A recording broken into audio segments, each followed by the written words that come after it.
Assalomu alaykum. Bugun juda ham qiziqarli hikoya. Keling uni birgalikda o'qib tarjima qilamiz. We are in a magic garden. Biz sehrli bog'damiz. There are magic trees and flowers. Bu yerda magic ya'ni sehrli daraxtlar va gullar bor.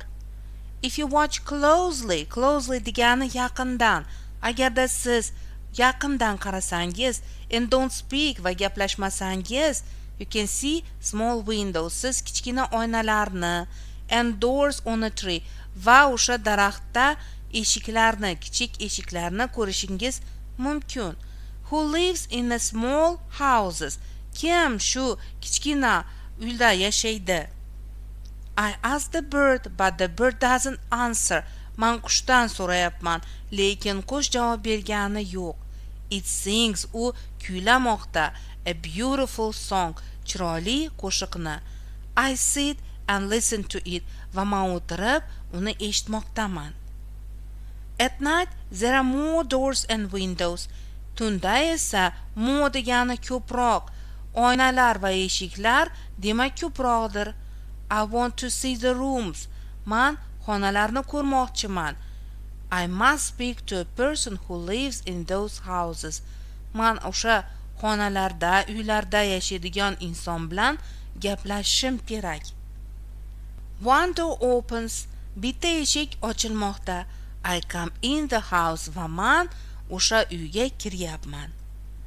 I say hello, may I come in? Va man hello, salom, kirsam maylimi dedim. I would like to speak with you.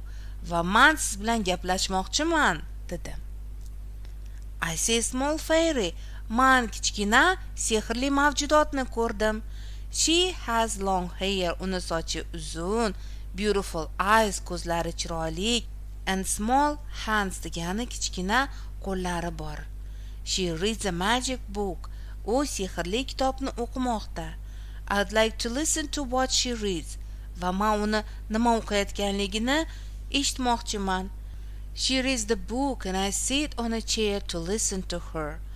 U kitobni o'qimoqda va man kursida o'tirib uni eshitmoqdaman.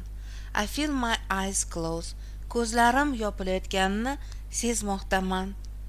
In the morning I can see the fairy. Ya'ni ertalab man hech qanday sehrli mavjudotni ko'rolmadim. There are doors but they are not open. U yerda eshiklar bor, lekin ular ochiq emas. What is it? Bu nima bu? I think the fairy is not in the house. Manimcha, endi sehrli mavjudot uyda emas. Mana shunaqangi hikoya bolalar. Hozircha xayr, yangi safar undanda qiziqarli hikoyalar bilan qaytamiz.